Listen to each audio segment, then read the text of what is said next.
Hello everyone, my name is Mike and this is the Bored Cyborg. I've got my buddies, I've got my gun, let's talk buddy cop movies. Welcome back to yet another ambitious episode. You guys seem to really like, and a lot of people seem to really enjoy my 50 found footage horror films ranked video.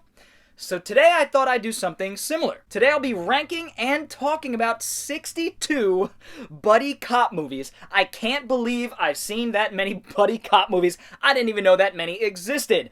I've done a ton of research watching movies over the last month and a half, preparing for this video, just taking it all in. I may not remember all the details about these films, but that's okay because I want to be brisk. I want to get my feelings about them out quickly and just keep on going because this is going to be a long video. So settle in, get comfortable, get a drink. I've got my kombucha here. It's good for the soul. Now before we start, I have a couple ground rules, arbitrary ground rules that I'm going to lay out here.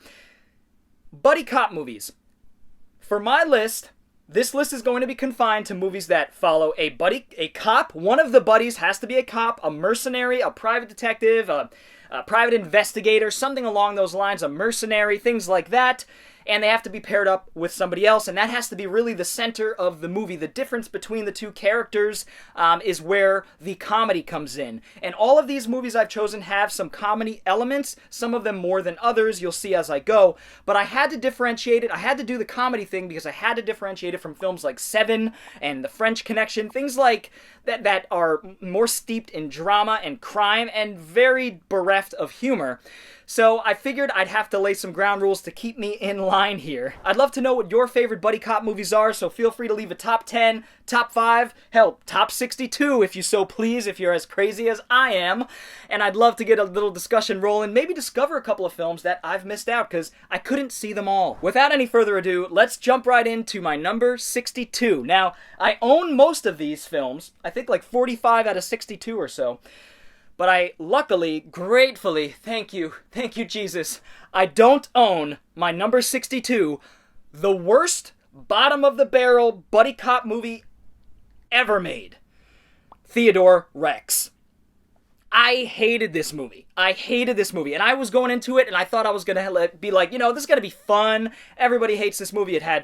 The production was a disaster. Whoopi Goldberg made a verbal agreement and then forgot about the movie or something, and then she had to be in the movie because of the legal agreement, and so you could tell by the way she's carrying herself, she does not want to be in this movie alongside, get this, a medium-sized Tyrannosaurus Rex that talks. So an anthropomorphic Tyrannosaurus Rex in some sort of weird modern day that talks, and it's so unbearably bad. The costume's pretty good, but there is absolutely no chemistry. Whoopi Goldberg doesn't care to attempt for there to be any chemistry. And it came out in 1995, so this is way after the fact when they had completely pretty much run out of buddy cop movie ideas.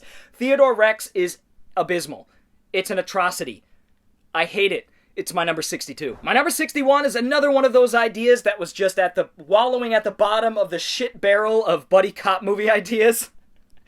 And that is Stan Winston's A Gnome Named Gnorm, or Norm. Wow. This stars Anthony Michael Hall, and it's directed by Stan Winston, who obviously his crew and him did the effects for the gnome, which are uncanny, bizarre, and nightmare-inducing. The thing looks so ugly. It's like a cracked out version of the Dark Crystal puppets. It's terrible and scary.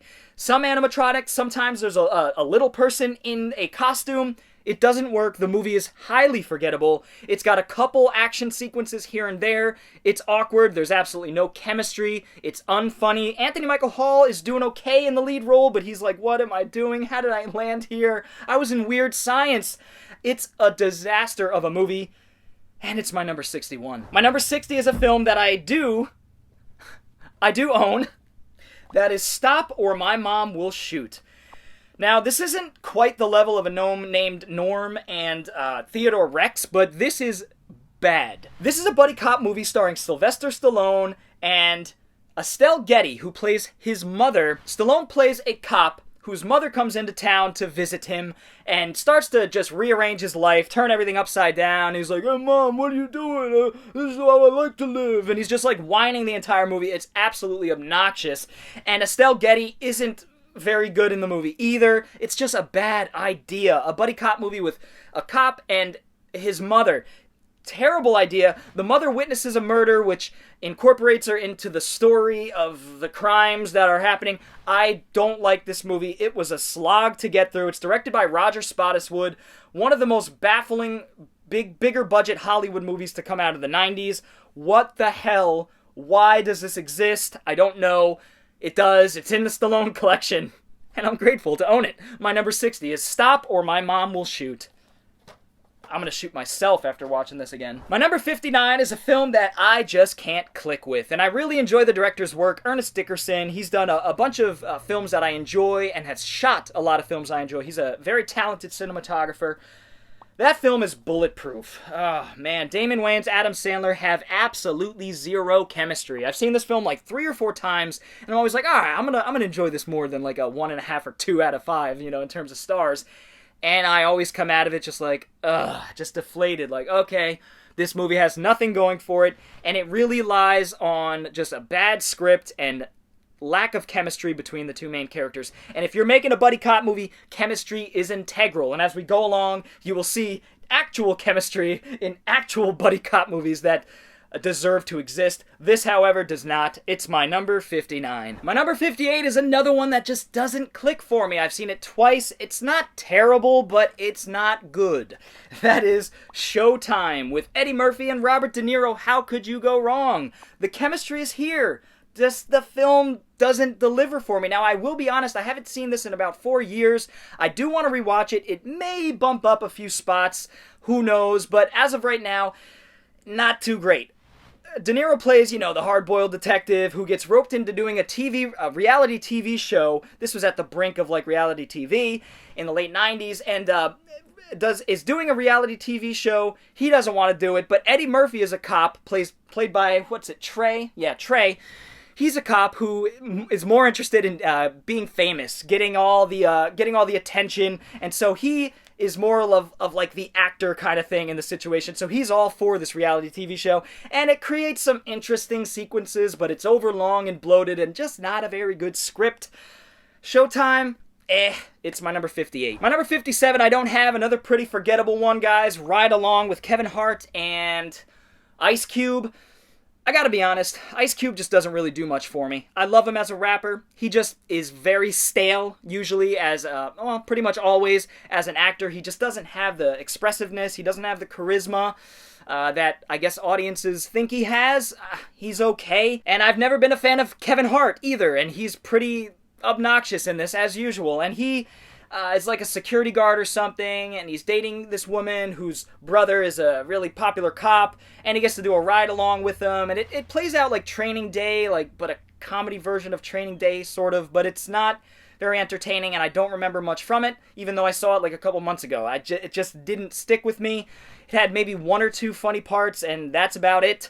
Not a fan. My number 57 is Ride Along. Next up is another modern attempt at the buddy cop comedy. That's The Heat with Sandra Bullock and Melissa McCarthy. I really like Sandra Bullock. She's good in this. I enjoy her. But I really don't like Melissa McCarthy when it comes to her movies. SNL, fantastic. Bridesmaid, fantastic. She was a supporting role. She is so annoying in this. Obnoxious is the word. She's just foul-mouthed, which I love foul-mouthed characters, but it's just superfluous and pointless. And their chemistry is decent, but I just can't really get down with the Heat. Sandra Bullock plays the more straight-laced, do things by the books kind of character, where Melissa McCarthy's sort of the undercover, getting dirty on the street kind of cop. Street cop, really. And, that's the dichotomy, and it doesn't carry the movie at all. It's my number 56. My number 55 I do have. It is a very poor ripoff of Men in Black, in my opinion. That is Jeff Bridges starring with Ryan Reynolds in R.I.P.D. I wish this movie would R.I.P. I should love this movie, but I don't. It's literally a ripoff.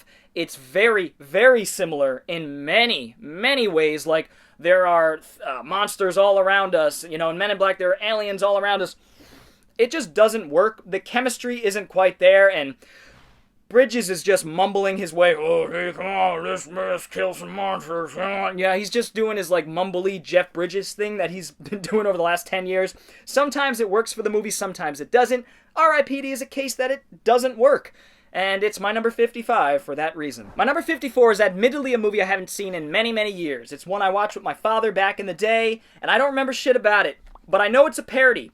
So it's at least notable for being probably the first buddy cop parody movie with Emilio Estevez and Samuel L. Jackson. It's a National Lampoon's Loaded Weapon. Guys, I wish I could talk about this, but I don't remember it at all. It's my number 54. Moving on. Starsky and Hutch is my number 53. I used to really like this movie. I watched it recently and I was like, just doesn't hold up quite well. The humor just doesn't really click with me anymore like it did with my younger self when I was in my teens. It has some moments, don't get me wrong, like the scene where the two of them break into an apartment and there's this Asian American father and his son. And the son, they think it's a little person, and they're like, what is that little person throwing knives? Make him stop! Tell him to stop! Stop it! Toby! Kyle! 예, 아버지, the legend 게요. Starsky! That is like the funniest part in the movie. That part still cracks me up. And the son's just like behind the counter throwing a bunch of knives at them, and they're like dodging them and getting hit by them and shit. And their reactions are priceless, you know. So that scene alone, I'll watch that scene over and over again. But overall, Vince Vaughn's in this as sort of the villain. It's Starsky and Hutch, which I guess should be mentioned because it was a buddy cop TV show. It's okay, it's not bad, Snoop Dogg's pretty fun in this, but it's just middle of the road for me these days. It's my number 54. My number 52 is Central Intelligence, another Kevin Hart movie. This one is a little bit better, though, because of The Rock. The Rock plays a really interesting character about a kid who was bullied in school, and Kevin Hart was sort of the jock. They meet up later on in life, and The Rock is just this giant human being, of course, but he's really soft-spoken, really nice, and really friendly, but you think something odd is going on here, and it does unfold as the story goes along, but he's like a CIA agent, and he sort of ropes Kevin Hart into it, and Kevin Hart doesn't want to do any of this. It has its moments. It's not bad, but again, it's sort of middle of the road for me. The action is subpar. The comedy is pretty good. It's not a bad script. The dialogue's pretty well done. It just doesn't really fully click for me. And that's why it's my number 52. Next up, my number 51. I don't know why I halfway enjoyed this movie. I shouldn't, but it just kind of worked for me. I don't know why. But it's still middle of the road. It's Collision Course. Collision Course stars Pat Morita and Jay Leno. That's right, what a team-up. I don't think Jay Leno ever starred in another movie after this. Probably for good reason. He was okay in this. A lot of people think he's really, really annoying. I didn't think he was too annoying, but I thought he had some presence. You know, he had the comic timing, of course. He would go on to do The Late Show, everybody knows that. He's got the look, he's got the charisma, but it just... he's not a great actor. Pat Morita obviously is a pretty good actor, and he plays the opposite of Jay Leno. And the two of them team up. I believe Morita's character was from Japan, and Leno's character is from Detroit, which is really cool because they shoot on location in Detroit, so it's sort of a period piece in that sense, because, not a period piece, that's not the right usage of the word, but it captures a moment in time in terms of the history of Detroit. So it was really interesting seeing some of that and how desolate it was at the time, and probably still is a lot of it. But it's just your standard story about these two are getting into something that they don't really know the scope of, and they bounce off of each other relatively well. It's just not great. It's my 51. My number 50 I do own as well. That is Rush Hour 3. We're getting into the territory of films that I enjoy, but Rush Hour 3, I can't really get down with it. I don't know why. I mean, it came out, 8 years later, 10 years later, something like that. I think it was 8 years. And the action, Brett Ratner just blows it. He just is terrible at shooting the action in this one. I don't know if Jackie had much of a say in the action in this one. It's clear that he did in the first two movies. That's what's so odd about it. But the third one, the chemistry is still somewhat there between the two of them, but it's pretty clear to me that neither of them really wanted to do this movie. it comes across through the screen. But again, it has its moments, like the fight with the giant guy in the dojo in the beginning. Chris Tucker in the car singing the national anthem. He's like, he's just like so ridiculous, but it does make me laugh at least. It has its moments. The story's forgettable, not very good. That is Rush Hour 3, my number 50. Well, here's a controversial one. My number 49 is a film that I don't hate. That many people do. Beverly Hills Cop 3. Now, I watched this for the first time last month, and I thought it was okay. I thought it was good. Now, hear me out. The biggest problem is that Eddie Murphy is being super serious. Every time there's an opportunity for him to ad-lib or make a joke, he doesn't take that opportunity, which sucks. And I'm sure there was some incohesion on the set between John Landis and him, because John Landis is a funny guy. He knows how to make comedies. Eddie Murphy's a funny guy. Why did they go so straight? I'm sure some of you guys know the back story behind it, but man, I tell you, there's some scenes where I'm just like, oh my God, they could have done this, and that, and it just never really delivers 100%. But the action's pretty well shot. It's pretty fun. But it's just the tonal shifts are kind of all over the place. Eddie Murphy has a couple points where it made me laugh, but it doesn't fully feel like a Beverly Hills Cop movie. It's just a little too serious for my taste, but it's still my number 49. I don't hate it. Here's another one that was based on a 50s TV show, I believe it was, maybe late 50s, early 60s. That is Tom Hanks and Dan Aykroyd in Dragnet. Now, I thought I'd just mention this. It's been years since I've seen it. I remember the story, it being a pretty absurd comedy, pretty goofy. And the chemistry was definitely there between the two of them. I remember the story having something to do with like a cult, like a satanic cult, if I'm not mistaken. But that's really all I remember. But I do remember enjoying it, and that's why I'm placing it at number 48. My number 47 is a film that I haven't seen in a while, but it's not too bad. It's not too bad. I like this movie. The chemistry is there between Ice Cube and Mike Epps. I always mix up Omar and Mike Epps. But this is probably one of the better Ice Cube movies. The action is pretty well done. It's enjoyable. The story basically follows Ice Cube's a bounty hunter. Mike Epps is sort of a petty criminal. And Ice Cube's kind of always seeing him around, always sort of after him. And they stumble upon a diamond heist, and they have to team up to figure out what the hell's going on. It's not bad. It's very early 2000s. It's got a lot of hip-hop that I remember that's very nostalgic to listen to. I hadn't seen this movie when it came out, but I watched it years later, and I thought it was pretty decent. Probably one of the better Ice Cube movies out there. Not a bad action movie. My number 46 was a surprising movie I didn't even know existed. I was kind of flipping through Amazon Prime one night, and I saw a movie called Feds. And Feds was the first two female leads playing the buddy cops. Again, one is straight-laced, one is kind of aloof. The two leads are Rebecca De Mornay and Mary Gross. And I didn't really know Mary Gross, but I had seen her around. They both do really well. You know, Rebecca De Mornay is more the tough, like, physical kind of one, and Mary Gross plays the more calculated kind of thing. So, you know, it's the Lethal Weapon dichotomy. We've seen it 100 times before. They're going through training, they're trying to graduate, and of course they get into some trouble, and they have to uncover what's going on. Literally, that is one of the main things. I know I sound like a broken record, but it's one of the main things that makes buddy cop movies. Buddy cop movies, it usually starts off slow, and then they sort of uncover the conspiracy as it goes along. And this movie's no different, but the chemistry between the two of them is really good, and Rebecca De Mornay was actually pretty awesome in this movie. I wish she starred in more stuff. That is my number 46, Feds. My number 45 is the only animated buddy cop movie on my list. At least it's partially animated.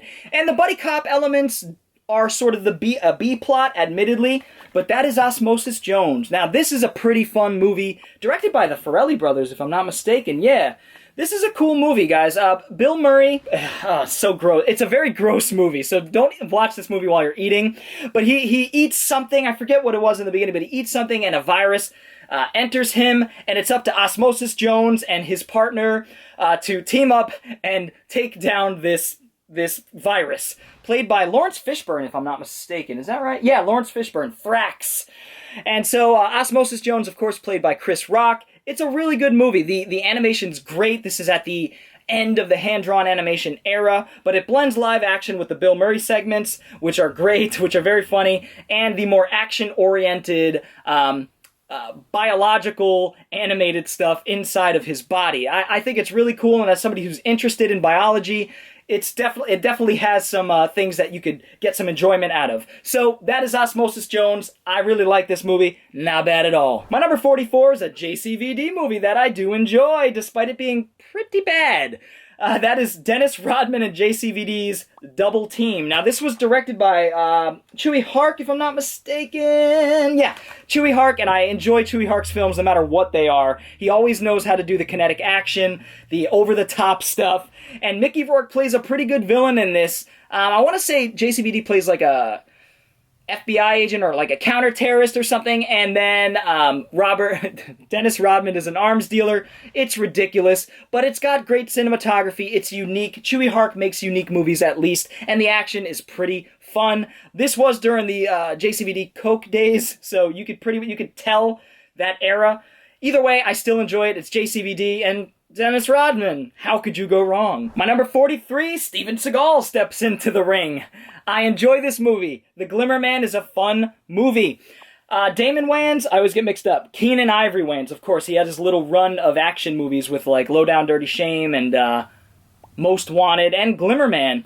And the chemistry is pretty good here, actually, believe it or not. But it's a very Steven Seagal movie because I believe he wrote the story, if I'm not mistaken.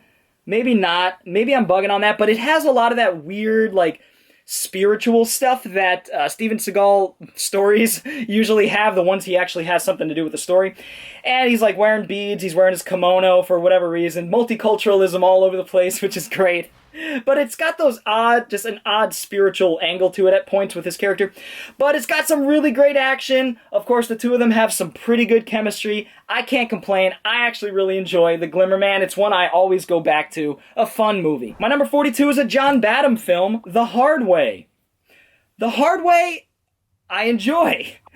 Mostly because of the chemistry between James Woods and Michael J. Fox. Michael J. Fox plays an actor who is trying to get a role, or trying to land a role for a cop that he's always wanted to play. So he sees James Woods' character, who is an actual cop in the movie, and he's like, I want to be that guy. So he gets his agents to hook him up with James Woods, who's like, absolutely not. No way, I'm not doing it. James Woods, not a very good human being, but a very good actor. I love watching James Woods work, and the chemistry between the two of them is awesome. Stephen Lang plays a great villain in this, and it's just a fun movie.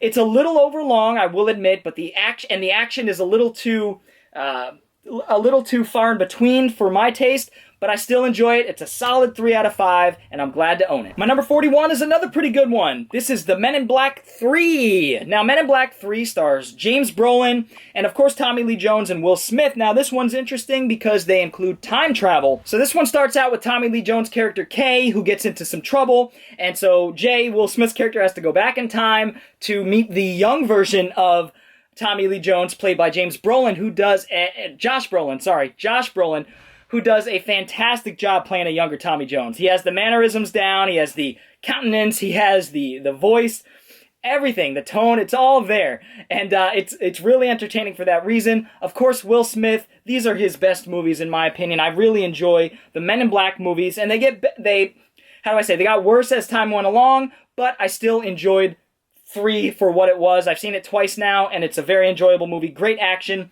Not too bad. My number 40 is Blue Streak. This is a pretty fun movie. I was surprised last time I watched it. I didn't think it would hold up so well. Martin Lawrence plays a thief who does a heist with someone who ends up betraying him, but he has to hide the money because they were caught.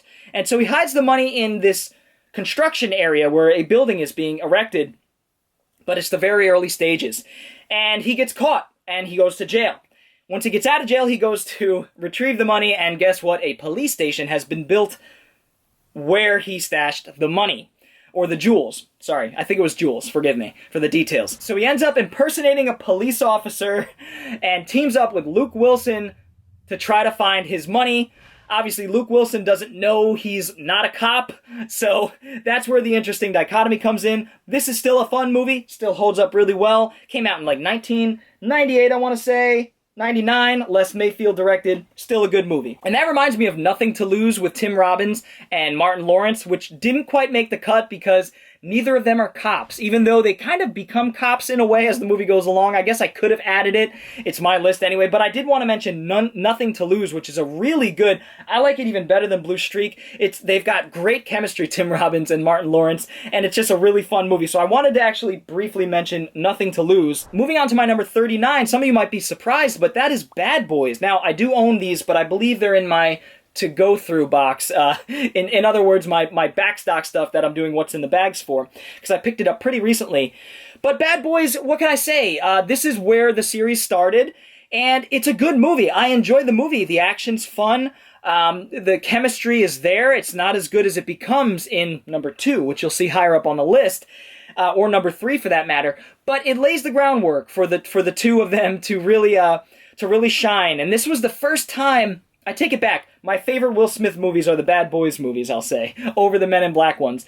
And for the time, I mean, this movie was ahead of its time in terms of the look, the action. Michael Bay was ahead of the curve in terms of the visual aesthetics of action movies. He sort of helped change it in a lot of ways, because in the late 90s we'd get The Rock by him and Con Air, and they all have like a early Bay feel to me, those late 90s movies. So I really do feel like Michael Bay helped propel the action genre in the mid-90s and going into the late 90s, getting away from like the Seagal, JCVD stuff, you know, all the Arnie stuff that we all love, which I wish they didn't get away from, but things were changing, of course. The interesting thing in Bad Boys is that they have to pretend, they have their characters, but they swap characters. So Michael Lowry plays the Martin Lawrence's character, and then Martin Lawrence plays the cool Mike Lowry character, or at least he tries to, and it doesn't go very well. This is a good Michael Bay movie. I enjoy Bad Boys.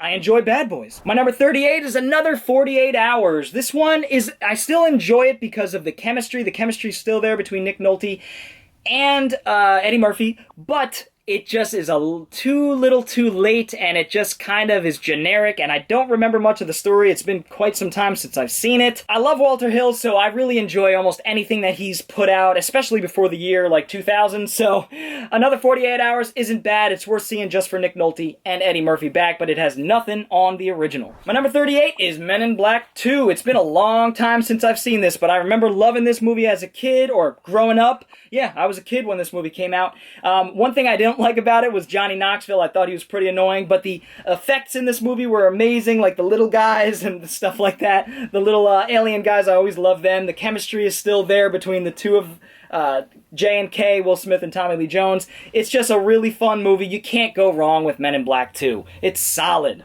Lethal Weapon enters the ring. My number 36 is Lethal Weapon 3, my least favorite of all 4 Lethal Weapon movies, but I still really enjoy Lethal Weapon 3. I enjoy all of them. Some of them I love. We'll get to that. But Lethal Weapon 3 is basically the one where Renee Russo comes into play, and she kicks so much ass in this movie. I think she's awesome in this movie, and she sort of catches Martin Riggs off guard. That's Mel Gibson's character, sorry, and kind of catches him off guard because he's so used to being the one who just jumps in and gets his hands dirty and beats up all the bad guys. Renee Russo is handling her own business, and he falls in love. They fall in love with each other. There's a great scene where they're basically comparing scars and seeing whose are better and whatnot, and it turns into a love scene. It's really good. Their chemistry is awesome, and of course Danny Glover's back. Leo gets what Leo wants. Okay. Richard Donner always shoots incredible action, just so much fun, over the top at points, but we love that. Martin Riggs is one of my favorite cinematic characters of all time, and Danny Glover just playing the straight man against Martin Riggs. It's perfect. Danny Glover is perfect in this movie. Both of them, the chemistry in the entire series is there. It doesn't wane one bit in my opinion, but Lethal Weapon 3 is my least favorite of them, but I still really enjoy it. Lethal Weapon 3. Number 35 is another one that I have but can't seem to find. Not exactly sure why, but that's The Other Guys. I watched this movie, and this really inspired me to do like a buddy cop video, and so because I was like, man, there's so many buddy cop movies, and The Other Guys is just a near perfect deconstruction of the buddy cop genre. Will Ferrell, I'm not a fan of, but he is great in this. He's got some, in his past life, he was a pimp named Gator. It's ridiculous. He doesn't think it was pimping, but it was. And he plays alongside Mark Wahlberg, who's sort of the firecracker. He's sort of, the hot shot. But he's a good cop, but he gets angry too easily, things like that. He's agitated easily. Starts up with The Rock and Sam Jackson, just these two larger-than-life police officers who don't really care about the law and carrying out law justly. They just kind of want to blow shit up and get on the front page of the paper. They kick the bucket early in the film. Spoilers, it's really early in the film though, guys. In a really funny scene, and that allows the other guys to step up and try to figure out what's going on in the city. It's a good movie. It's very, very funny at points. Adam McKay, I really love his humor in terms of at least this movie. Not a fan of much of his other stuff, to be quite honest, but the other guys really nailed it for me. My number 34 is an underrated buddy cop movie. Now, these guys play security guards, technically. John Candy was an ex-cop, directed by Mark L. Lester from 1986. What a great movie, man. I went into this recently, rewatching it, and I was like, this probably isn't going to hold up as well. But man, it does. Eugene Levy and John Candy have great chemistry. John Candy plays the really experienced, good cop who unfortunately has to take a job as a security guard. Eugene Levy plays a lawyer, like an uptight lawyer, who, again, is forced to find a new job, and he becomes a security guard. Now, they enter this security guard company where it's basically being run by criminals. It's sort of it's a cover. And so as the story goes along, they uncover the conspiracy. And it's a really good movie, good action. Mark L. Lester knows what he's doing when it comes to action. He directed Commando, for Christ's sake. But this movie is really worth seeing for the chemistry between John Candy and Eugene Levy's character. Meg Ryan's also in this. She's really cute and quirky. Really fun movie, guys. I can't recommend this enough. This is probably one of the more underrated buddy cop movies out there. I really like Armed and Dangerous. It's one I used to watch with my pops. Still holds up really well, I am glad to report. My number 33 is a film I watched recently for this video called The Guard, with Don Cheadle and Brendan Gleeson, two actors I really enjoy. This is directed by John Michael McDonough, who is the brother of Martin McDonough, who did In Bruges, 3 Billboards in Ebbings, Missouri, I think that's the name. A very good director. His brother's no slouch either. The Guard was a really fun movie that took an Irish cop who's got his own sort of beliefs and moral codes. He's a really funny character. Brendan Gleeson's character is hilarious. Even the first 10 minutes of this movie are spectacular. Teens get into a car accident, and the way he handles it is just... It's very dark. It's a very dark film, just like Martin McDonough's films are. But it blends the comedy with some action and a killer last action scene, guys. The last 10 minutes of this movie are amazing, especially since you're so invested in the character's relationship. I believe a police officer goes missing in this little Irish town, and it turns into this drug conspiracy, and Don Cheadle's called in to team up with Brendan Gleeson's character, and they uncover what's going on. But man, it's a fun movie, and that action scene at the end got Don Cheadle bucking an assault rifle at the bad guys while Brendan Gleeson's crazy ass is just sort of running in hot. It's so good. Check it out. The Guard. My number 32 is Bad Boys for Life. A really, really good third entry in the Bad Boys series. I really enjoyed this movie. I was surprised, actually, by how much I enjoyed it. Very stylized. I love the style that these directors infuse into this world, into this movie. It's got these neon lights blended with the dark, seedy city streets, and the action's really well shot, and just it's got a cyberpunk edge to it almost. And I've said that in previous videos, but the chemistry between the two of them is still there, but Martin Lawrence is kind of phoning it in. He's put on some weight. He hasn't acted in a while. He's not really there, and you feel it as the audience, and that can't be said for the first two Bad Boys when they were at the top of their games. Will Smith is still giving it all. The action is still fun as hell. Very kinetic action, very well shot. I can't wait to see what these guys do next.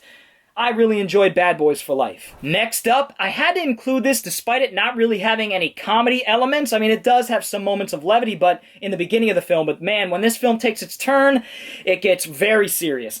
Now, I included this because it's the only found footage buddy cop movie that I know of. End of watch. This is David Ayer's best directed movie by far. in my opinion. I am not a David Ayer fan. He just continues to disappoint. He's a great writer, or sometimes, like Training Day is brilliant in terms of writing. But this movie blew me away. It's so intense, guys. I mean, Jake Gyllenhaal, Michael Pena, is it Michael Pena? Yeah, Michael Pena team up, and body cam footage and all that kind of stuff. And we follow these two characters as they plunge deeper and deeper. They're corrupt cops, and they plunge deeper and deeper and get way in over their heads, and the action is just so intense in this movie. Some of the scenarios these guys end up in just are nail-biting and just asshole-clenching, as I always say.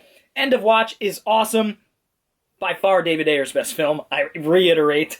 Check out End of Watch. My number 30 is Showdown in Little Tokyo. I have the full screen version of this. I need the Blu-ray. Oh, do I need the Shout Select Blu-ray I believe they put out. But it suffices for now. I really enjoy this movie. I love this movie. This movie is a blast. The chemistry between the two of them shouldn't work, Dolph Lundgren and Brandon Lee, but it does. It does. Dolph Lundgren's the more serious one, of course. Brandon Lee is the more jokey one. A lot of people say that he doesn't really land his jokes too well. I think he does a great job. I think he's charismatic.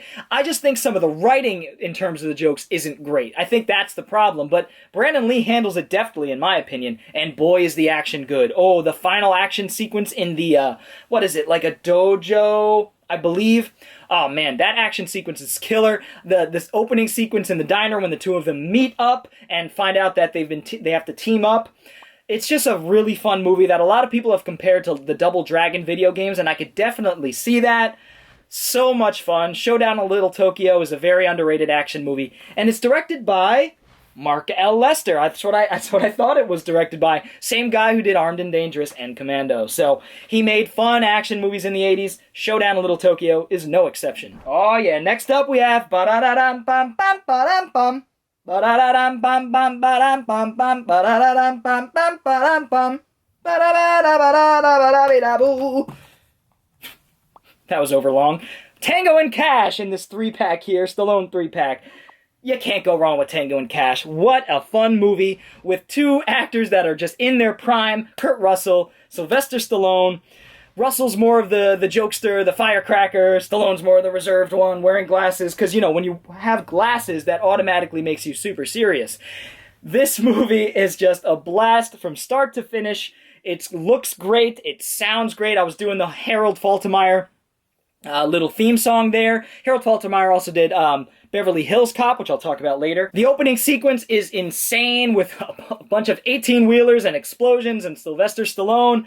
Just really awesome opening action sequence. These two land in jail, have to fight their way out. And it's just a fun buddy cop movie. Tango and Cash, you cannot go wrong with. Who directed Tango and Cash? I feel like I should know that. Andrei Konchalovsky. Yeah, him.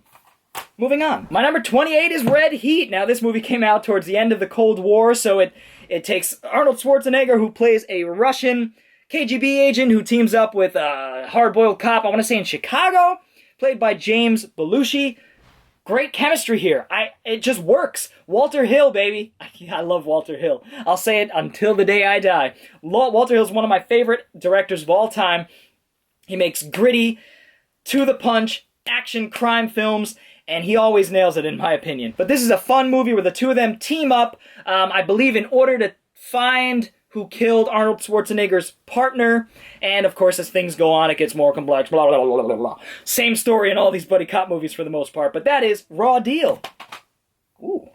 Next up, number 27 is The Nice Guys. Shane Black, when he had complete freedom over his movies, like 5 years ago, and then The Predator happened. We're not going to talk about that. The Nice Guys is Shane Black at his best. Honestly, he writes this one. It's a hard-hitting action comedy with Ryan Gosling, who plays the world's worst detective, and Russell Crowe, who plays an enforcer.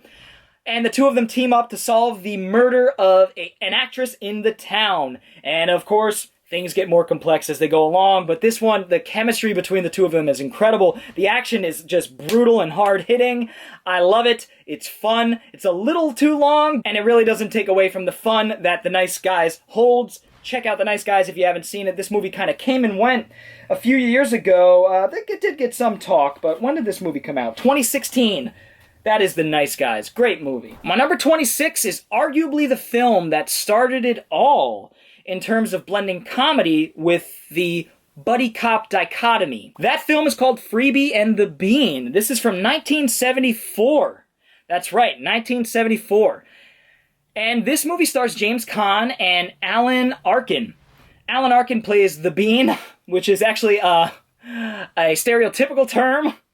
And you could watch the movie to figure that out for yourself. But James Caan plays this just irreverent, racist, kind of just every word in the book, homophobe. He's just not a very good human being. But it's all part of his character. And he does have some moments where he learns from his ways. That's the whole point of these movies, where, you know, somebody is stuck in their ways and they learn something from their partner as things go on. Now, these two aren't the best cops in the world, and that's where a lot of the humor comes in. Actually, Alan Arkin plays... God, this is tough to talk about, but Alan Arkin plays a Mexican-American cop. He's, I believe, a Jewish-American who plays a Mexican-American cop, and he has the skin tone, I guess, to do it, but, you know, it is what it is. But his wife is so awful. She's doing this terrible Spanish-American accent, and it's just cringy. I mean, oh my God, it's bad, and she's clearly not a woman of Spanish descent. It just doesn't work at all. But that's not what the movie is really about. Those scenes I could do without. The movie is really about the two of them. And they're trying to crack the case on this hijacking business that's happening. There's a hitman involved that's trying to take someone out, so they have to get to these guys before the hitman does. It's got a lot going on, but it's a really good New York movie. 1974, and arguably the one that started it all. Freebie and the Bean is definitely worth checking out, especially if you love 70s crime films like I do. This one adds the comedy. It's really good. Freebie and the Bean. Bum bum bum ba da bum bum bum bum bum ba da bum bum bum bum bum bum bum. Damn, Faltermeyer had some catchy ass piano tunes. Beverly Hills Cop is my number I forgot. This is the classic. This really got the ball rolling in terms of buddy cop movies. There was one that came before it that I'll talk about later, but this movie really got it rolling. Axel Foley, Axe the Police. Sorry, that's a Royce the 5'9" line. Axel Foley, his friend is murdered, and he ends up in Beverly Hills Cop Beverly Hills, completely out of his element, from Detroit, and he teams up with Judge Reinhold. It's actually sort of a trio buddy cop movie. Judge Reinhold, and I always forget, is it John Ashton? Yeah, John Ashton. The three of them team up to to try to figure out what happened to Eddie Murphy's Axel's friend. It's got some great cameos in there. Actually, Paul Reiser's in it. What's his name? Oh, maybe it's all in the back. Bronson Pinchot plays a really good, funny character, opposite from Axel Foley, who just has no idea what's going on. Beverly Hills Cop is a classic with fantastic music. 1984, it's a great one. How can you go wrong with Beverly Hills Cop? 24 is The Last Boy Scout with my boy Bruce Willis and Damon Wayans. Is it Damon or Keenan Ivory? It's Damon. I get the two mixed up all the time. This one is such a fun movie, written by Shane Black, directed by Tony Scott. It definitely is more serious, but Damon Wayans adds the comedic edge to it. It's moody, it's got the neon-lit city streets and the rain falling down. An incredible opening sequence with Billy Blanks playing a football player who gets to the ends, or, well, I'm not going to say exactly what happens, but it's a shocking introduction. I'm sure it shocked people in theaters back when it came out. And the two of them team up to find out what's going on with corruption in the football league, or the NFL. I don't think they really say it's the NFL, but it's a football league, and there's some shady shit going on, and they team up and they figure it out. Really good movie. Halle Berry is also in this movie for a very short amount of time. Very young Halle Berry. But this movie is a blast. A lot of twists and turns. Bruce Willis is doing his best John McClane. Or John McClane. It's a little bit different. He's not playing John McClane. Maybe in a few years he'll do that. I could see that happening for some odd reason. Anyway, enough about politics. That is The Last Boy Scout. 24. Next up, 23 is Kiss Kiss Bang Bang. You notice a trend here with Shane Black movies. He likes buddy cop comedies. Kiss Kiss Bang Bang is one of his best. This movie's fantastic. This was his directorial debut back in, wow, when did this come out? 2005. Oh my God, I feel old. Val Kilmer and Robert Downey Jr. team up. Val Kilmer plays, I believe, a private investigator, and Robert Downey Jr. plays a wannabe actor who get caught up in a murder conspiracy, of course. Michelle Monaghan is in this movie, and the three of them actually end up teaming up, so it's kind of another sort of like a trio thing. Find out what's going on. It's got a really good relationship between Robert Downey Jr.'s character and Michelle Monaghan, they go back to when they were children, actually. They were friends when they were kids, and they meet each other now. Really good stuff, really good romance that's poignant at times, but this movie's very moody and plays out like a film noir buddy cop comedy, and it's excellent. I can't recommend it enough. It's my number 23. My number deuce is Alien Nation. James Caan and Mandy Patinkin. Is that his name? Mandy Patinkin, I got it. Directed by Graham Baker. This one is interesting because it was the first one to blend science fiction, well, not technically the first one to blend science fiction, but this is a hard science fiction concept crossed with a buddy cop movie. Now, it takes place in a future where aliens have visited, and in fact, there's now a portion of the population that are these aliens, but they've been Americanized, Earthized, whatever you want to call it, and they live in sort of like a segregation sort of situation, and that it's playing on like the civil rights movement, things like that, I believe, and or that's what it seems like to me, and how, you know, these aliens are looked at as lesser citizens and whatnot. And so James Caan is forced to team up with Mandy Patinkin, who is an alien cop, I believe one of the first in this world. This film reminds me of District 9 a lot. I'm sure Neil Blomkamp saw it and figured he could do something a little different with it, and I do like District 9, but I'll take Alien Nation any day. It's got the humor for obvious reasons because, you know, Mandy Patinkin plays an alien, so he does things a little bit differently. They piss out of, like, their side, things like that, weird things, so that's where the humor comes in. But it's a really good buddy cop movie. James Caan appears again on the list. Great movie. Alien Nation is my number 21, I think. Just kidding, that was number 22. My number 21 is 1986. Running Scared, by another 80s, 70s, 80s, 90s director that I absolutely love. Yeah, you know what? I love Peter Hyams. I don't care. Peter Hyams makes entertaining movies. He shoots them himself. He lights them himself, sometimes to their disadvantage, but usually they have a really distinct look. You know you're watching a Peter Hyams film when you do. What? This one stars Billy Crystal and Gregory Hines, who just have immaculate chemistry. I think the two of them are just perfect bouncing off of each other. They have these little quips and ad-libs, and it just, they're on the same wavelength, and it's very clear to see. This is a gritty, again, I believe it takes place in Chicago. Yeah, Windy City, it says on the back. It takes place in Chicago, so you get, you know, Chicago still has a lot of crime problems, and did then. And this one, these guys are like at the end of their rope. They're like, we don't even want to do this anymore, you know. So the whole movie they're sort of talking about vacation, but of course they get roped into one last big sort of conspiracy, and they kind of stumble their way through it. They're good cops, don't get me wrong, but they're very unorthodox and very quirky. That is Running Scared, which I really would like to get on Blu-ray at sometime in the future. Running Scared from 1986 is my number 21. Holy crap. Top 20. Whew, I'm running out of steam, I gotta be honest. Hopefully you aren't. Men in Black. 1997, this movie came out when I was 9 years old, and I absolutely fell in love with it. I still love it to this day. I think it's the best Men in Black film by far.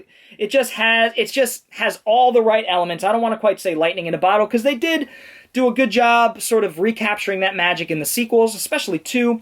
But number 1 has a distinct, special quality to it all of its own. Will Smith is young, coming off of Bad Boys and Independence Day, so really starting to get his get into the swing of acting, and he's great in this role as a lost youth who kind of gets roped into or stumbles into this giant worldwide conspiracy with the Men in Black.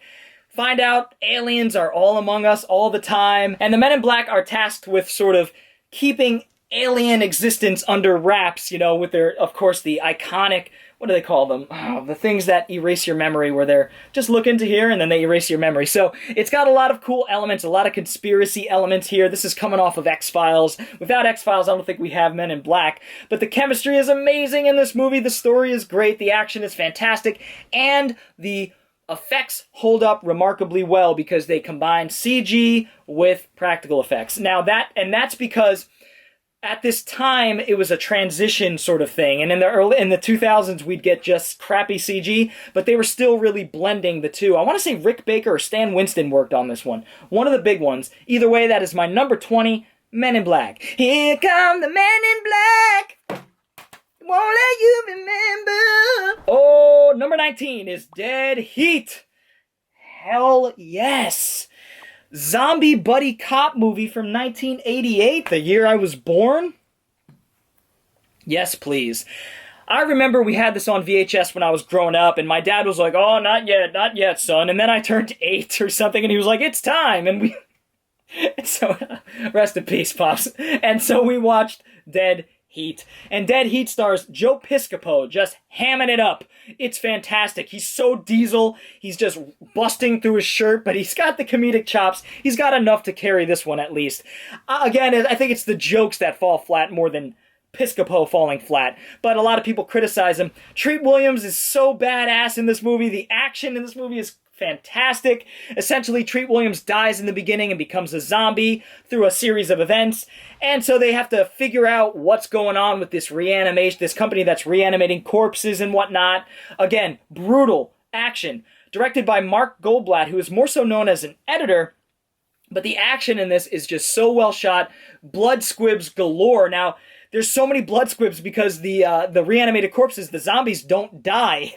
This one is really known for its the scene in the Chinese restaurant, which is insane, where all these reanimated body parts of long dead animals are just going absolutely out of whack. And as somebody who doesn't like animal cruelty in movies, this movie actually does, or hates animal cruelty in movies, repudiates it. This movie doesn't really do that. It has some food that's kind of moving and stuff like that, but it has a lot of practical effects and just a crazy sequence. It's a crazy sequence. Vincent Price, one of his last live-action movies, he pops up in the last act of this film, really, but he is the mastermind behind everything. This movie is awesome. I love me some Dead Heat. My number 18 is Rush Hour 1. Rush Hour 1 and 2 are basically interchangeable, to be quite honest, but I enjoy both of them equally. In fact, yep, they're my number 18 and 17, so we're going to cover both right here. What can I say? The first one is great because it really was the first time Jackie broke into the mainstream in terms of Hollywood. Obviously, Rumble in the Bronx was the one that gave him the chance to do what he did in Rush Hour. And Brett Ratner was a big fan of Hong Kong cinema, and that really shows. And he gave Jackie Chan, but not full reign, I would imagine, but some say, a good amount of say in the action and its kineticism and the way that Jackie handles the comedy and the prop usage and things like that. It's excellent. Chris Tucker and Jackie Chan have incredible chemistry. It's palpable. It just exudes from the screen. And when they start getting down and getting in sync in terms of action, it's so cool. It got a lot of hand-clapping moments, fist-pumping moments, especially like when they break into the restaurant, and they beat up a bunch of bad guys. That scene where they really come together and they kind of pose together like Sammo and Jackie used to do. It's really good. I really enjoyed it. And the second one is just more of the same. I saw both in theaters. Love both. They both have so many great jokes. Don't stop thinking enough. It's just Chris Tucker in his prime. Jackie Chan past his, well, Jackie Chan's prime was like 25 years. So either way, that is my number 18 and 17, Rush Hour 1 and 2. Or 2 and 1. My number 16 is my favorite Beverly Hills Cop movie. 2.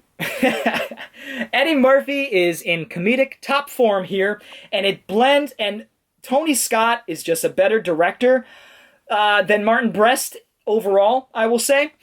Interesting I say that because of what's coming up soon. Tony Scott, his style really blends well with Eddie Murphy's humor. And Eddie Murphy's doing the ad-libs again, and he's just back to full form. 3 is really where he really falls off in terms of comedy. This has Brigitte Nielsen, just a great cast. Of course, John Ashton and Judge Reinhold are back, and Ronnie Cox, the sergeant, the captain of the police department, is killed, and so that propels Axel Foley and the two of them are reluctant at first, but that propels them into trying to figure out what is going on and why he got killed. So it's a really good movie, super moody, just like all of Tony Scott's films, full of atmosphere. It's fantastic. I love this movie. Great music again by Harold Faltermeyer. I'm pretty confident. Yes, Harold Faltermeyer comes back to do the music. This movie's a blast. 16, my favorite Beverly Hills Cop movie, Beverly Hills Cop 2. Next up are another pair of interchangeable movies. These movies blew me away. I had no interest in them until a buddy of mine, Anthony, what up, Anthony, if you're watching, said, you've got to see these movies. They take the buddy cop movie and completely deconstruct it and reinvent it at the same time. These movies are so much fun. Phil Lord and Chris Miller's 21 and 22 Jump Street. Again, these are really interchangeable. This film stars Channing Tatum and Jonah Hill, and oh my god, the chemistry is incredible. Again, that's what makes these buddy cop movies work. Channing Tatum plays the jock, and Jonah Hill plays the nerd, and there's a 21 Jump Street is essentially this program by the police where they take older cops that are in their 20s that look young to infiltrate high schools and find out where the drugs are being dealt, things like that. They get into school and they're like, and things have changed so much, people don't use the same words anymore. The nerds seem like they're winning. That's kind of the joke of the whole thing. The nerds won the culture war between the nerds and the jocks. And in the second movie, they end up infiltrating college, so there's a whole set of new sort of... now they look too old for college. Like, they always look too old. That's kind of the joke. And Jonah Hill gets so many... you look so old jokes. It's absolutely hilarious. Phil Lord, Chris Miller direct the hell out of these movies. Ice Cube has never been better because his staleness actually works in these. And he's a big part of the story in the second movie, which is just... Guys, I could talk about these movies on and on. These movies are great. My 16 and 15. Couldn't believe how much I enjoy these. 21 and 22 Jump Street. My number 13 is another Shane Black movie. What do you know? Directed by Shane Black. Written by Shane Black and, of course, directed by my boy, Renny Harlin.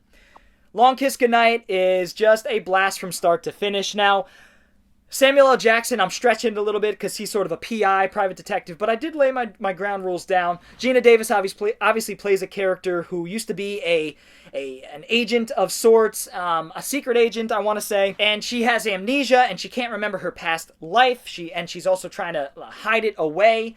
And that starts to reemerge, and she sees certain things that cause these memories to reemerge, and her past ego, her past persona starts to conflict with her current one, and her performance is incredible as she walks the line between the two characters that are very different. One's like a suburban housewife, and the other's a CIA operative, secret agent person. And they team up to take down her ex-boss, who is after her once she starts to realize who she was. And obviously she has a lot of dirt on these guys, and they try to get her. Craig Bierko plays the villain, a really charismatic villain. Craig Bierko is.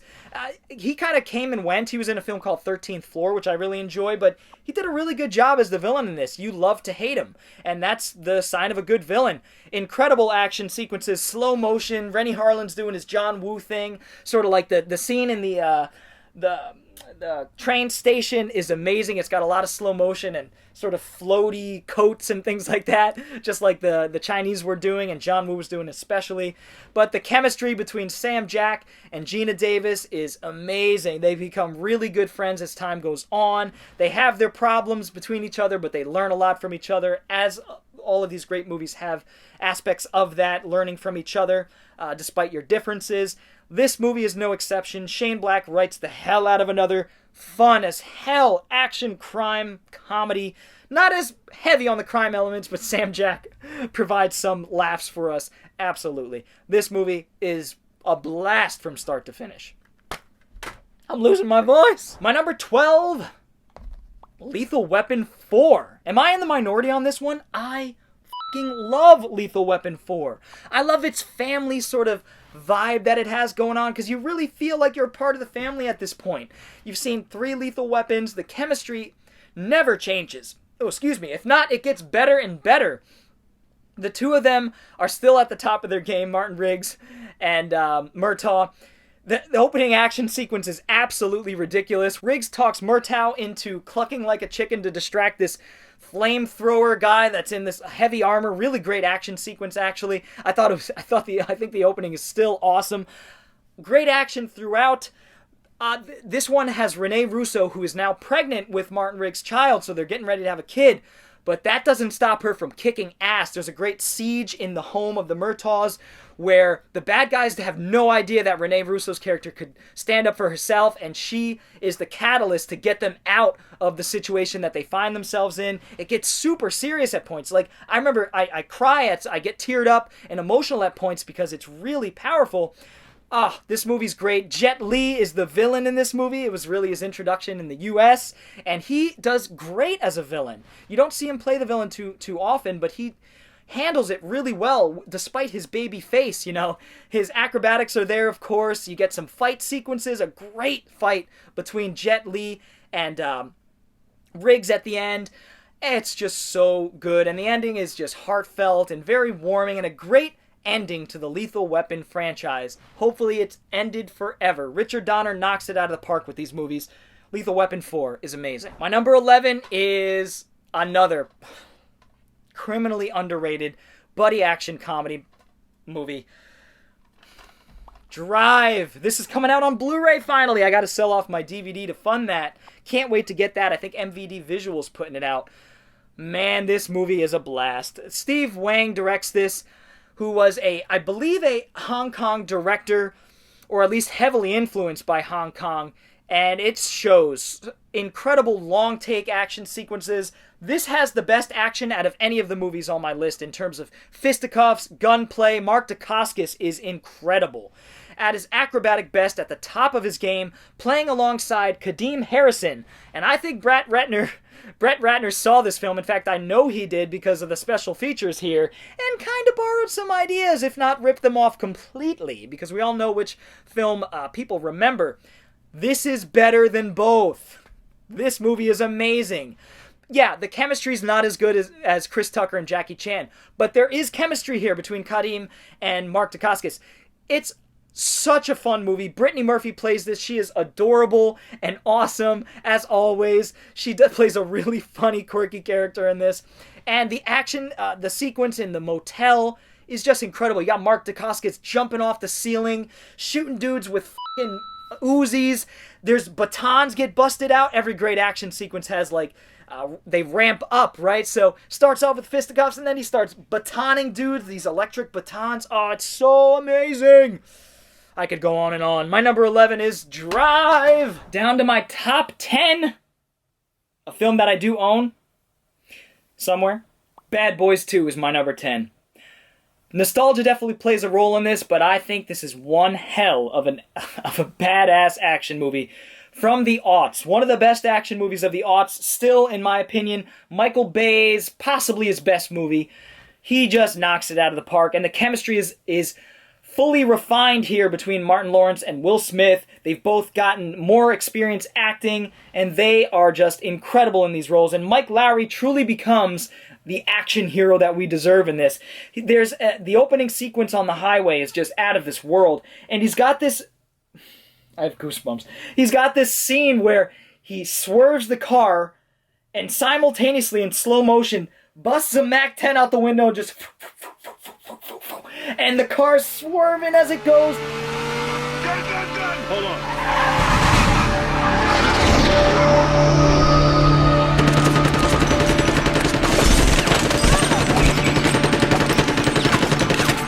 Now show him your badge. It's so amazing. This is why we watch action movies, right? The plot is pretty much more the same. They're trying to get a drug kingpin guy taken down, but it has another element that separates it, or doesn't separate it, but it makes it interesting for the audience. It's sort of like the bomb under the seat thing. Will Smith, Mike Lowrey is dating Martin Lawrence's sister. So things get a little complicated, of course, when, Will Smith is, or Mike Lowrey's keeping it for Martin Lawrence's character, things like that. So it creates some tense moments and some really, really humorous moments between the two of them. And it's just a blast, guys. What can I say? It's 2 hours of pure mayhem in ridiculous, over-the-top, ludicrous action that sometimes makes absolutely no sense. Oh, but it's so good. The scene with the I believe it was the Jamaican gangsters in the parking garage. Oh my God, so many great scenes in this movie. I love it. Michael Bay really came into his own here and possibly peaked, in my opinion, in a lot of ways. So Bad Boys 2 is my number 10. My number 9 is a film I rewatched. I saw it in my early 20s, rewatched it a couple weeks ago. This film is amazing and supremely underrated. I know I've been saying that a lot, but it's true. There are a lot of underrated buddy cop action movies here. The Hidden blends buddy cop action, comedy because of the differences between the two characters. You got science fiction, horror, action, crime, comedy, all stuffed into one movie, and out comes The Hidden, directed by Jack Shoulder, who just nails this movie. It looks great, it sounds great, the performances are fantastic. Kyle MacLachlan plays the straight one he's got a secret, and Michael Nouri plays the hard-boiled inner-city cop who teams up with this guy, and their interactions are absolutely hilarious at points, and MacLachlan's character seems to have some insight, does have some insight into what's going on, and that inspires Michael Nouri to team up with him to try to figure out what the hell's happening. This is one of the early examples of a shape-shifting, if not the earliest example that I could think of the, not shape-shifting, but the body-jumping alien. You know, there'd be The Borrower, Dolph Lundgren's the Don't Kill It. This movie, I'm forgetting one, but you get the idea. An alien comes down and is able to hop from body to body to remain hidden. Fantastic practical effects in this movie, too, guys. The action is explosive. The chemistry is great. Wow, why don't people talk about The Hidden? I've heard awful things about The Hidden too, but that's okay. Give me The Hidden and we are good to go. This film came out in 87, a year before Dead Heat, so it's technically the first horror. It has horror elements. I'd say Dead Heat is the first hardcore horror buddy cop movie, but this really laid the groundwork. This movie's incredible. I need this movie on Blu-ray. It is so much fun, and it's my number 9. My number 8 is Lethal Weapon 2. Such a fantastic, atmospheric sequel with a great score by Eric Clapton worked on it, and Mark Isham? I want to say, who always does incredible, jazzy, moody scores, and this one is no exception. And it's got a great usage of Knock Knock Knocking on Heaven's Door, the Eric Clapton song at the end of the film. It's very emotional, very poignant. This one follows the two of them uncovering a conspiracy with some, German diplomats that are in the country that have diplomatic immunity, and that's where Murtaugh's infamous line comes in. Spoilers, I gotta spoil the ending here, where of course they get the bad guy in the end, but the bad guy goes, "You can't kill me, I have diplomatic immunity!" And Murtaugh shoots him and goes, "It's just been revoked." Ah! It just slays me every time. Murtaugh getting his time to shine like he does in all of these movies, whereas Martin Riggs is just going insane the whole time. This has an insane action movie or action sequence where they take out the stilts from this hillside home, and the whole thing just comes crashing down. And he has a love interest in this, which gets cut short, and there's just so much going on. Leo gets what Leo wants, is introduced in this movie. Such an annoying character, but a lovingly annoying character, which is really hard to pull off, and Joe Pesci does it remarkably, showing that Joe Pesci was really more than just his gangster sort of persona that he got roped into, which he is fantastic at, don't get me wrong, but he plays a really good, charismatic shyster, really, in this movie, as Leo gets. And Lethal Weapon 2 is just an incredible sequel. It's one of my favorite buddy cop movies. It's my number 8. My number 7. I just rewatched last night. Hadn't seen it since my early 20s. This is the Cornetto trilogy, but I'm talking about Hot Fuzz. What a great parody / deconstruction in ways of the buddy cop action movie, comedy action movie, directed by Edgar Wright, who when he was just a kid, and he just, coming off of Shaun of the Dead, just knocks this film out of the park. His editing style mixed with his visual style and his comedic timing, nobody does it like Edgar Wright. He is a master. He's an absolute master at it, and he was even back in 2007. Simon Pegg plays the hard-boiled inner-city cop who, hard-boiled, that's the phrase of the video. This inner-city cop who is the best in his department by far. So good, in fact, that he gets sent away because he's making everybody else look bad. So he gets sent to this little town called Sanford that has some really, really dark secrets. He teams up with Nick Frost, who he meets and arrests the first night, not knowing he's a cop because Nick Frost's character is just trashed. The chemistry between these two is palpable. Again, it jumps off the screen. You love watching these two work. And Nick Frost's character is actually a big movie buff and a DVD collector, so that obviously resonates with me. His boyish charm is just so fun to watch, and he really adds poignancy to the film in a lot of ways, because he's innocent, right? But he learns a lot from Simon Pegg about how to stand up for himself, and Simon Pegg learns a lot from him in terms of just being able to shut off and enjoy some entertainment and disconnect from your job sometimes, which Simon Pegg's character takes very seriously. Timothy Dalton, an incredible ensemble of English actors in this film. Great action when it happens, great gore and effects. The horror is mixed so well with the comedy and crime and action. It's remarkable. And the editing is kinetic as usual when it comes to Edgar Wright films. It's always moving. The camera's always... The match cuts in this film, if you want to learn how to do match cuts, watch Edgar Wright films, because there's so many things like where a character gets punched and he falls back, and then the next scene is Simon Pegg's character falling back into a recliner. Just so many brilliant things that you could get so much from this movie on rewatches, and I did. This is such a great movie to study as a student of film.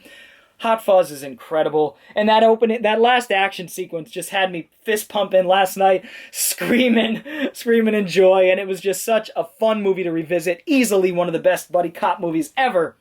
That's why it's my number 7. In my opinion, an even more entertaining deconstruction / parody, and it's probably because I'm biased, admittedly. Last Action Hero. Hate this cover, by the way. That's the cover they should have had, or at least that image. But Last Action Hero is incredibly fun, and takes a really dark turn in the third act, let's set the groundwork. A boy who is obsessed with movies, obviously relatable to all of us. A boy is obsessed with movies, goes to the theater, and loves watching his favorite actor, Arnold Schwarzenegger, who plays, what's his name, Jack? Oh, I forget the Slater, Jack Slater, of course, I think that's it, yeah. Arnie plays Jack Slater. How do you say this? Arnie plays Jack Slater in the movie, within the movie.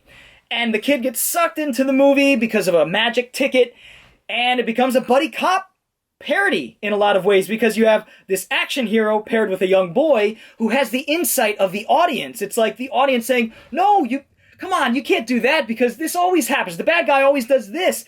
And Jack Slater's like, oh, no, I know what I'm doing. I do this all the time. But they learn from each other. It breaks the fourth wall in so many brilliant ways. John McTiernan just at the top of his game here still. And it's got one of my favorite scenes of all time in any Schwarzenegger movie ever. It's a double one-liner. And I'm not even going to try to do it because it's a long scene. The two of them end up at the house of the big bad, played by Charles Dance with the crazy glass eye. And he lights a cigarette and just lays into Charles Dance's character. I snap my fingers again, and sometime tomorrow you emerge from several canine recta. Or you and Toto can go back to the land of Oz. Questions? Yeah. 2 of them. Why am I wasting time on a dime-stop putz like you? I could be doing something much more dangerous, like rearranging my sock drawers. And 2, how exactly are you gonna snap your fingers after rip off both of your thumbs? And he delivers this incredible 2-part one-liner while lighting his prop cigar, and it's just absolutely brilliant and shows just how good of an actor Schwarzenegger is. I know not many people say that, but I don't care. Actors are good at... Certain actors are great at certain things. Daniel Day-Lewis can't do what Arnie does, and Arnie can't do what Daniel Day-Lewis does. And that's what makes Arnie so special to me. Arnie handles that prop so well, delivers the lines with consummate flair, and just carries this movie. The little boy is great too. I forget his name. The villains are great. The third act really gets dark and serious because Jack Slater comes into the real world and is able to be harmed, and he doesn't understand why. This movie is just so good. Last Action Hero is my number 6. My number 5 is Super Cop. Now we're getting to the good stuff. Well, a lot of good stuff. Jackie Chan teams up with Michelle Yeoh. I mean, I could just end it there. I'm not going to go into the story, but the action in this movie is incredible because both of them are really trying to outdo each other, and it shows on the screen in terms of stunts and action. And Michelle Yeoh does a stunt where she has a motorcycle that jumps onto the top of a train at the end of the movie. It's absolutely absurd and out of this world. When they start teaming up and getting in sync and kicking ass together, these are two of my favorite action heroes of all time. Easily. And to see them team up, you have the communist China, Michelle Yeoh, like the Red Army kind of thing. Like she's a really hardened army sergeant or whatever she's called in the movie. And then, of course, this is a police story movie, so Jackie Chan's sort of playing his police story character, who I think is usually referred to as Jackie Chan, and the two of them team up, and her sternness and his goofiness combine, and they just have incredible chemistry. I love Super Cop. My number 5. My number 4 is the one that really, really kicked all this off, in my opinion. There are proto buddy cop movies like Freebie and the Bean and others that I plan to discuss in the future, but none of them really got the formula of buddy cop, what would become the buddy cop formula down like 48 Hours lays down. Walter Hill, baby. Walter Hill. Nobody does crime action like him. And he nails it. Reggie Hammond is Eddie Murphy's character. Nick Nolte's character, I'm blanking on. But that's okay. Nick Nolte and Eddie Murphy team up. Obviously, Eddie Murphy is a petty criminal who Nick Nolte really needs to solve this case, and he's really, really hard on Eddie Murphy. I think it's part of Nick Nolte's sort of character. He's trying to break Eddie's character in a lot of ways, and it's of its time. There's a lot of racial slurs, things like that. But the movie itself is just so fantastic. The music is done by homeboy who did Commando, James Horner, yep, and it's got the steel drums that he was famous for in the 80s, and one of the baddest scenes of somebody lighting a cigarette. If you have me on Instagram, instagram.com/TheBoredCyborg, I posted the scene of, a whole entire scene of the steel drums going while Nick Nolte's lighting a cigarette coming out of the police department. It's so cool. It's so cool. Walter Hill makes cool movies. 48 Hours is no exception, and it's one of the best buddy cop movies of all time, and really the one that laid down the structure of pretty much everything that came after it. 48 Hours holds up remarkably well. Absolutely fantastic. I love this movie. 48 Hours is my number 4. My number 3, Lethal Weapon, the first film. 1987, Shane Black, this is where he really... this was one of the first things he wrote. He punched up the script for Predator, and I'm sure he did some other stuff before, little films, but Lethal Weapon was his big break. And man, is this film written to the T. I mean, this is just... Martin Riggs is such a great character. One of my favorites. I mentioned it earlier. One of my favorite cinematic characters. He's conflicted. I mean, hell, in the first 15, 20 minutes, we see the character Riggs with a gun in his mouth getting ready to blow his brains out. And I think that gun was loaded because fucking crazy Mel Gibson wanted to make it seem as real as possible. That scene is so powerful, and you don't even know Riggs yet. You know the facade he puts up because of the opening action sequence in the tree field, whatever you want to call it, where people buy Christmas trees, where he busts these drug dealers. And it really sets up his character so well. It's just brilliant writing. And then you see how conflicted and how broken he is as a character.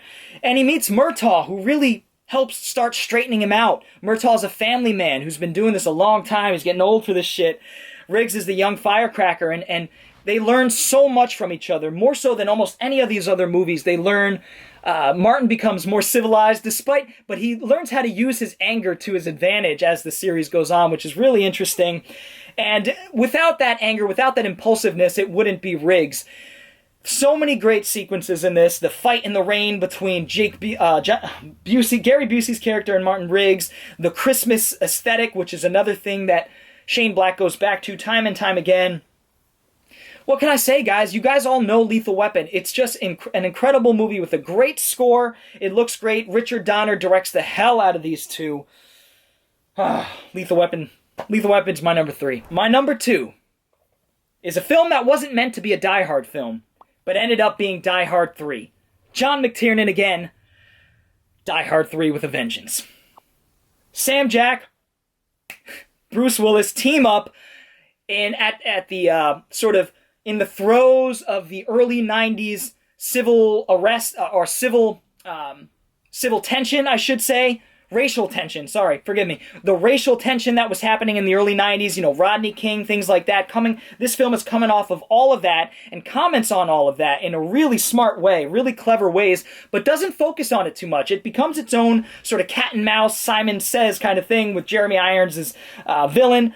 The chemistry between the two of them is amazing. They hate each other at first, but they grow to love each other. And again, these movies are all about learning from each other despite our differences. And it's really, a lot of it is rooted in American culture because we're such a melting pot here.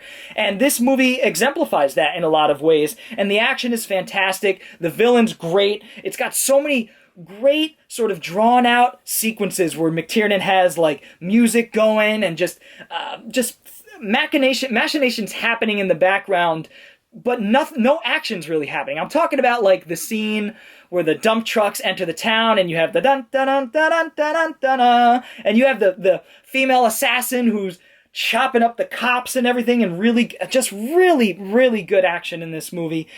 Bruce Willis at the top of his game, Sam Jack at the top of his game. I love this movie. Die Hard with a Vengeance is my number 2. And my number 1, drum roll please. I've not talked this much in a video in a long time.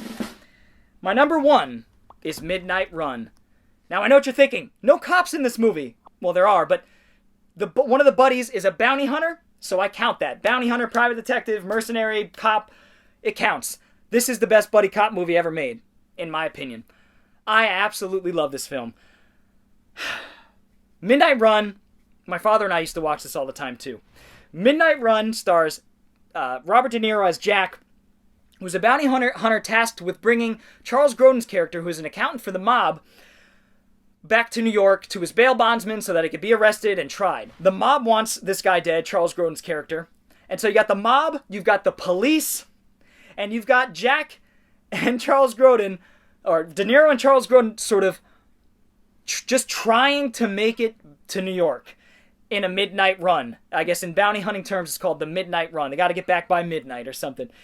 And so it's this countrywide trek, them trying to get back to New York, and so many things get in the way.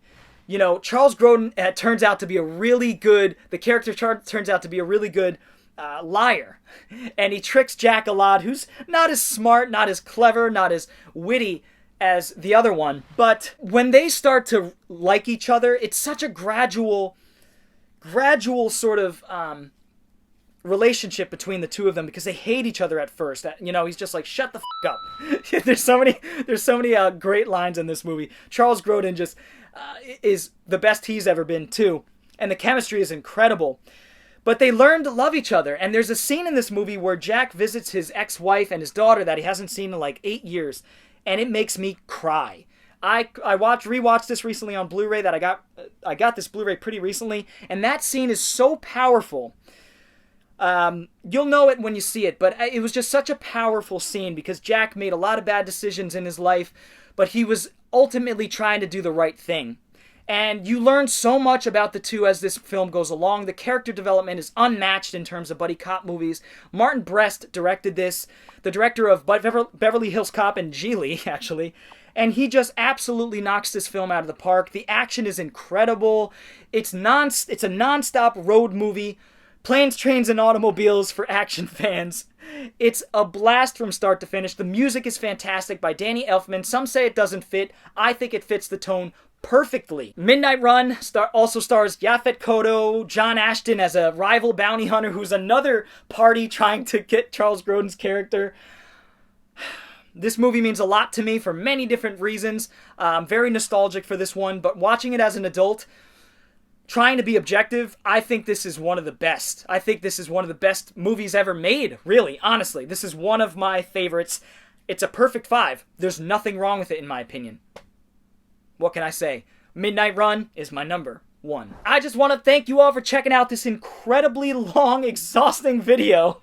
I hope you all enjoyed it, or at least are using it as a resource to find some really cool buddy cop action comedy movies. Whew, all 62 of them. I hope you enjoyed this. I'd love to know what your favorite buddy cop movie is. Feel free to leave it down in the comments below. We'll get a little discussion row. If you enjoyed this video, feel free to give it a thumbs up. And if you're new to the channel and want to see more videos like it, go ahead and hit the subscribe button as well as the little bell for notifications. I also have a Patreon and t-shirts. Links are in the description below. Anyway, guys, I will see you all next time. I'm gonna go take a nap now. Bye!